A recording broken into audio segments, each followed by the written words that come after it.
বিয়ের আগে আমরা মেয়েরা কোনো কাজ না জানলেও বিয়ের পরে আমরা খুব ভালোভাবে অল্প দিনে সেই কাজগুলো শিখে ফেলি, তাই না? হ্যালো এভরিওয়ান, আসসালামু আলাইকুম। কেমন আছেন সবাই? রান্না বান্না না জানা মেয়েটাও একদিন রান্না বান্না শিখে যায়। যে মেয়েটা বাবার বাড়িতে নিজে হাতে কখনোই খায়নি, সে মেয়েটাও একটা সময় রান্না বান্না সামলে সংসার সামলে একা খাওয়া শিখে যায়। বাবা মা ফ্যামিলি ছাড়া থাকতে না পারা মেয়েটাও একদিন ফ্যামিলি সবাইকে ছাড়া একা থাকতে শিখে যায়। বাবা মায়ের হুকুম কখনো পালন না করেও শ্বশুর বাড়িতে এসে শ্বশুর শাশুড়ির প্রত্যেকটা কথা অক্ষরে অক্ষরে পালন করে।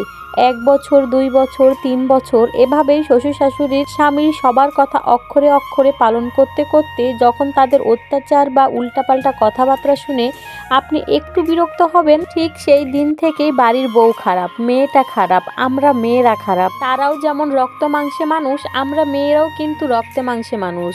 তাদের পান থেকে চুন খসলে তারা চিল্লাচিল্লি করবে, গালাগালি করবে, কিন্তু আমাদের মাথা গরম হওয়া যাবে না। মাথা শুধু তাদেরই আছে, আমাদের মাথা নেই। এটাই বাস্তব। আমরা যারা মাথা ছাড়া শ্বশুর বাড়িতে সংসার করতে পারবো তারাই সংসারে টিকে যেতে পারবো, আর যারা মাথা নিয়ে ব্রেন নিয়ে নিজের আত্মসম্মান নিয়ে সংসার করতে যাবে তারাই হয়ে যাবে খারাপ বৌমা, বেয়াদব বৌমা। পারিবারিক কোনো শিক্ষা নেই। আর হ্যাঁ, আরও একটা কথা, শ্বশুর বাড়িতে শ্বশুরের টাকার ওপর অধিকার শুধু শাশুড়িদেরই থাকবে, আর শাশুড়িদের মেয়ের জামাইয়ের টাকার ওপর অধিকার শুধু তার মেয়েরই থাকবে। আর ভুলেও ছেলের টাকার ওপর অধিকার কোনো বউ দেখাতে পারবে না।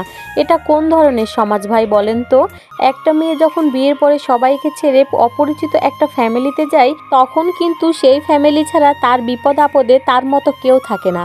আর সেই ফ্যামিলিতে যদি ওই মেয়েটা তার হাজবেন্ডের কাছ থেকে অপমানিত হয়, বাবা মায়ের সামনে সে তার বউকে যদি অপমান করে, সম্মান না দেয়, তাহলে কিন্তু সেই মেয়েটার ওই সংসারে টিকে থাকা অনেক কঠিন হয়ে পড়ে। সবাই বলে না, তোমার স্বামী ভালো তো সব ভালো। শ্বশুর শাশুড়ি দিয়ে কি হবে? একটা মেয়ের বাবার বাড়িতে যদি তার স্বামী অসম্মানিত হয়, সেই মেয়েটা রেগে তার বাবার বাড়িতেই যাওয়া বন্ধ করে দেয়। ঠিক এইভাবে যখন একটা ছেলের বাসাতে একটা মেয়ে অপমানিত হয়, অসম্মান হয়, তখন কিন্তু ছেলেটা চুপ করে থাকে। আর যারা চুপ করে থাকে তাদের সংসারে কোনোদিনও শান্তি থাকে না। আমার কথা, আমার যদি ভুল হয়ে থাকে তাহলে আমার গায়ে হাত তুললেও আমি মাথা নিচু করে থাকবো, কিন্তু যেখানে আমার কোনো ভুল নেই, অকারণে আমাকে অসম্মান করা হচ্ছে, অপমান করা হচ্ছে, সেখানে কেন চুপ করে থাকবো?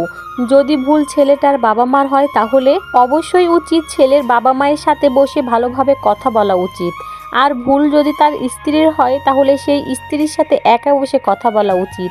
স্ত্রীর সামনে বাবা মাকে কখনোই অসম্মান করা যাবে না, আর বাবা মায়ের সামনে স্ত্রীকে কখনো অসম্মান করা যাবে না।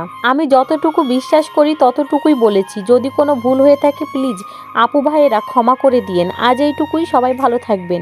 দেখা হবে নেক্সট কোনো ভিডিওতে। আল্লাহ হাফেজ।